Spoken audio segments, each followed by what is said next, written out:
ജില്ലാ പഞ്ചായത്ത് പദ്ധതി ഉൾപ്പെടുത്തി ജില്ലാ പഞ്ചായത്ത് അംഗം രാജേഷ് പള്ളിപ്ലാക്കിൽ അനുവദിച്ച ഫണ്ട് ഉപയോഗിച്ച് വനിതാ ഫിറ്റ്നസ് സെന്റർ ഭരണങ്ങാനം പഞ്ചായത്ത് ഓഫീസിന്റെ മുകൾ നിലയിൽ നിർമ്മാണം ആരംഭിച്ചു.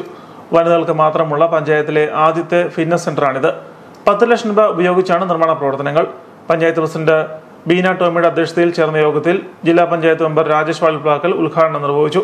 ഭരണങ്ങാനം ഗ്രാമപഞ്ചായത്തിലെ സർക്കാർ ലെവലിലും അല്ലെങ്കിൽ പ്രൈവറ്റ് സെക്ടറിലുമുള്ള ആദ്യമായിട്ട് വനിതകൾക്ക് മാത്രമായിട്ടുള്ള ഒരു ഫിറ്റ്നസ് സെന്റർ ഇന്ന് ഭരണങ്ങാനത്ത് നമ്മുടെ ഈ ഗ്രാമപഞ്ചായത്ത് ഓഡിറ്റോറിയത്തിന്റെ മുകൾ നിലയിൽ ഇന്ന് ഔപചാരികമായിട്ട് അതിന്റെ പ്രവർത്തനങ്ങൾക്ക് തുടക്കം കുറിക്കുകയും ഇത് തീർച്ചയായിട്ടും നമ്മുടെ ഈ പഞ്ചായത്തിലെ വനിതകൾക്ക് അവരുടെ ആരോഗ്യ സംരക്ഷണത്തിന് ഏറ്റവും നല്ല നിലയിൽ ഉപകാരപ്പെടണം എന്നുള്ള ഉദ്ദേശത്തോടു കൂടിയാണ് ജില്ലാ പഞ്ചായത്തിന്റെ പദ്ധതിയിൽ ഉൾപ്പെടുത്തി ഇങ്ങനെയൊരു നിർമ്മാണ പ്രവർത്തനങ്ങൾക്ക് വേണ്ട ഫണ്ട് നീക്കിവെക്കുകയും അത് സമയബന്ധിതമായി ഇന്ന് അതിന്റെ നിർമ്മാണം ആരംഭിക്കുകയും ഞാൻ ഇതിന്റെ കരാറുകാരോടൊക്കെ കൃത്യമായിട്ട് പറഞ്ഞിട്ടുണ്ട്.